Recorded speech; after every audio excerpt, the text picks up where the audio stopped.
So this is for vlog 1 introduction. The first question is, what is my favorite pet?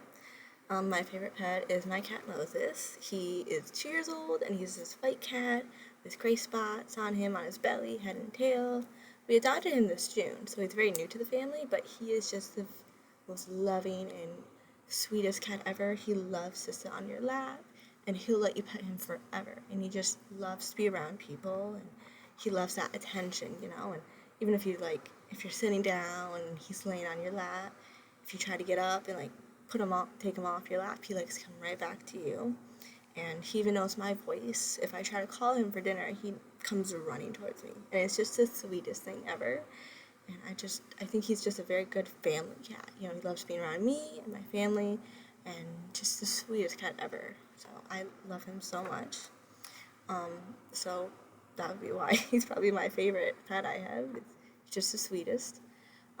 So reacting to the sentence of music transports us deeper and farther than images ever could, I think it's a very complicated sentence because I think it depends on the person. Some people have more of a connection with music, maybe because they sing or they play a musical instrument, so they have that connection, that history with music, and they can relate to it more. But an artist, someone who has done art, or maybe they're a historian and they can just relate to art, and that they have that history with art, they can just really connect with it more than music. And I think both music and art can show a story, they can tell a story, and they can also show feeling and emotions. And I think it just depends on the person and how it speaks to them and their connection with it. So I think it really depends on the person, I guess, would say my final answer is. So the passage, Ecclesiastes 3, verse 11, I'll be using the NIV version. I'm just more used to that. It says, "He has made everything beautiful in its time. He has also set eternity in the human heart, yet no one can fathom what God has done from beginning to end." So to dissect this passage, we have to look at the contents. The chapter is A Time for Everything, and it talks about how there is a time for everything.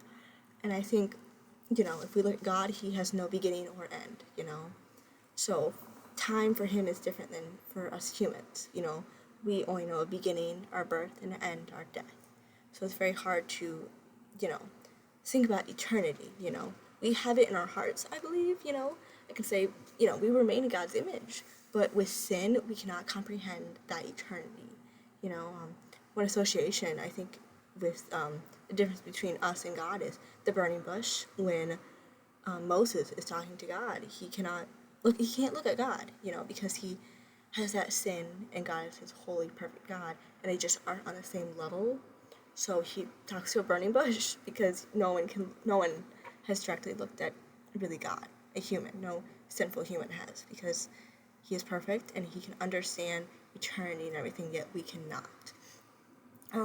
So I agree with this passage because it's the Bible, it's the truth, but I think it's very hard to comprehend, and I think you have to study Ecclesiastes and really understand what it's saying, to really understand it. I don't think we'll fully understand it until we die and go to heaven, and there we'll be just like God. So I think it's a great passage to look at, but to understand, I think it's very difficult for our sinful human selves to understand.